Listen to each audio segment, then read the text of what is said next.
Praise the lord. ఈరోజు దేవుని యొక్క వాగ్దానం,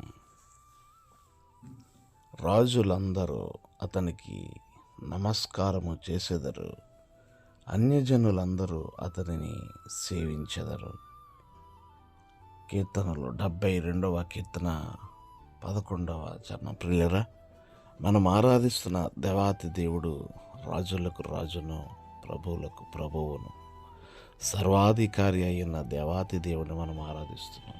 ఆయనని ఈ యొక్క లోకములు ఎవరైతే రాజులుగా అధికారులుగా ఉన్నారో వారందరూ కూడా దేవునికి నమస్కారము చేస్తారు.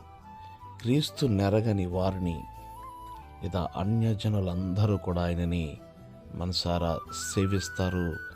ఆయన నామములో ప్రతి మోకాలు వంగాలి, ప్రతి నాలుక ఆయనను స్తుతించాలి. అది తప్పక దేవుడు జరిగించబోతూ ఉన్నాడు. మీకు ప్రార్థించే దైవజనులు డేవిడ్ రాజు గారు ఆశ్రమించి చూసుకోవాలి.